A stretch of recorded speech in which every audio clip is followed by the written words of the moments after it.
And yesterday, I had a chance to speak one-on-one with BYU head football coach Kalani Sitake on topic, of course, impressions from the Baylor win, where he wants to fix things, what he thinks of the national hype and what BYU is doing best right now, and his early scouting report on Arizona. This is Kalani Sitake one-on-one on BYU Sports Nation. Coach, I know that right after a game, it's hard to diagnose the things that you want to fix because you haven't had an adequate opportunity to look through the film and dissect each of the plays. But now that you have had a weekend to look back on a really important and satisfying win over Baylor, what are some of the specific things that you feel like we need to get better at, especially during the bye week?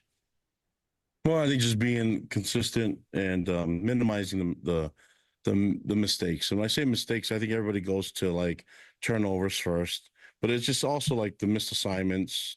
Were we lined up in the correct position? Did we execute with the right technique and the right fundamentals of football? So there's been some mistakes in that part. And I think when you talk about that, you have to give credit to the opponents. Sometimes opponents do things that cause you to make mistakes, but we just need to find ourselves when things get really stressful, going back to doing it the basic way, which is simple and being really effective. And so that's going to be the key for us, just trying to minimize mistakes in terms of just shooting yourselves in the foot. I think that when you get all 11 guys doing our job, everybody doing their job, I think good things can happen for the team. Through the 5 wins and this 5-0 start, what do you feel like your team is doing the best right now? I think they're just playing good football. I think they're playing really good complementary football, and in terms of taking opportunities and being able to seize the opportunities when they come. But there's still a lot of room for improvement in terms of just being. Man, there's just a lot of opportunities that we left out there. Points on the board, big plays to be made, things like that. And I think it just takes a little bit of focus and a little bit of practice, and that's what we're going to try to get done this week. I mean, we haven't played error-free, but we've played pretty good, but we haven't even played at our best consistently, and that's what I'm trying to get done this week. What is your schedule like this week with no game on Saturday and you staring down Arizona on October 12th? Yeah, I mean, we're going to get early start in Arizona because they're the next opponent, but at the same time, want to really work on the stuff I just talked to you about, being assignment sound, making sure guys get better, and just being more in sync with what we're trying to get done as an offense, defense, and special teams. And so the week, though, will be just like a game week, except for we don't play a game on Saturday. So we're going to work hard and practice hard and put ourselves in positions to situational football positions, just like you see in games. And we can do that and create some stress on these guys. I think that's the only way you can really learn from it. It's hard to simulate a game, but we can try as much as we can. Yeah, because there is no game on Saturday, and maybe you have already answered this in some capacity, but how much do you let your team actually rest in a week like this? Because you still want them to be sharp and ready, and you want to be consistent like you've been talking about. How much rest do you give them in a week like this? Well, I think you still need the intensity of the practice. You can't just rest them. I mean, they're training. So part of the training is we worked with our sports scientists, our strength coaches, is that we knew that we would have this bye at this time, and we know what we want to accomplish this week in terms of our physical condition, and then what we have in the future. So what we have the next 3 weeks before another bye, right? And then so we've taken all that into account. So there's things that we need to get done, and physical things, and there's things that we need to get done in the weight room, and then mentally there's things we need to get done in the classroom and studying the game and making sure everybody's assignments on football. So that's all that's getting done. It's just extra work on Arizona, but more focus on us this week as what we can do in terms of our assignments and our fundamentals and our development, and then really get an early look at Arizona, but more than anything, focus on them. You had said that you were hopeful to get most of your injured players back by the Arizona game. Of course, this was before you played Baylor and sustained a few more injuries to some key players. But How do you feel about the overall health of the team going into the bye week?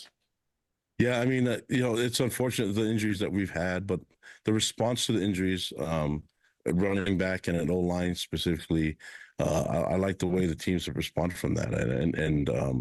Linebacker last week against Baylor with Harry going down. I like the feel of the team and everyone stepping up. But you know, nobody's lost for the season from this last week, so that's a good sign. But we still need some guys to get better, and then I think just having the guys know that they could be one play away from being in the game, that detail of studying and knowing what you're doing, and even though you may not get all the reps, you can't just assume that you're not going to be in the game. You got to just plan for it, and sometimes when you over plan and it doesn't happen, you lose the motivation to do it the next week. But I haven't seen that at all from these guys, which is a good sign, meaning that they're good young men and they care and they want to be over prepared, which is a good thing for me. Coach, the center position clearly is a critical one. Connor Pay has been solid, to say the least. He's been very good, elite in many ways. He goes out with an apparent foot injury. And again, you've mentioned it's not season ending. What can you tell us about Connor's status moving forward at this juncture? Yeah, I think Connor probably let everybody know where he's at specifically, but I think it's going to be highly doubtful for Arizona. He's not gone for the year, which is good. And I think the next few weeks will kind of tell, next couple of weeks especially, will kind of let us know how fast we're going to get him back. And so I'm hoping and praying for success in getting back. But we have to prepare for the worst case scenario. And so TJ Woods and A-Rod and everyone's moving on that right now. Great stuff. Kalani Sitake is on BYU Sports Nation. I know it's early in the game, but you're getting an early start on Arizona. What are your initial impressions of the Wildcats and how they're going to challenge BYU on October 12th? Well, you got to be ready. They went up in Salt Lake City and won that game. So then that's a difficult place to go up and win.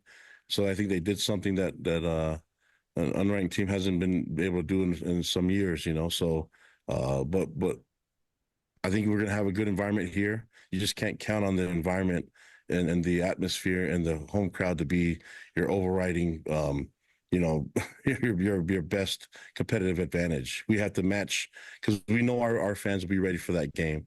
We have to match it with our strategy and with our game plan and with our scheme. And so to get us in a really good position for success, but very talented team. Their defense stepped up and made some plays, and it's hard to hold a team to 10 points like that. And their offense, I mean, is always dangerous with that quarterback that can throw, and they found a run game, against Utah, which is hard to do as well. So a lot of good things to learn from. We'll see how they do. I think they play Texas Tech this weekend, so we'll be able to see how they play against them and get some more film on him and on them, and then we'll see what we can do against them. I like a matchup because I think it's going to be very challenging. I'm excited for it. Again, I'm glad they're here, and looking forward to playing that game when it gets here. Coach, congratulations on the success thus far. BYU into the top 20. You have shattered expectations. So good luck channeling the right mojo as you handle the hype and push forward. And I have to ask, you're all about improvement. Has the dancing in the locker room improved as you would like it have over the 5 wins?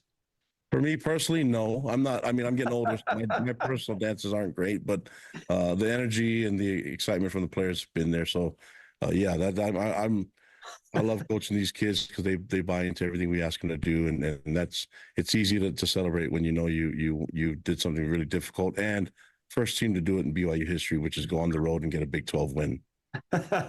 You got it. Making history with each week. Kalani, we appreciate the time, my friend. Good luck during the bye week. We'll talk to you soon. Thank you. Go Cougs.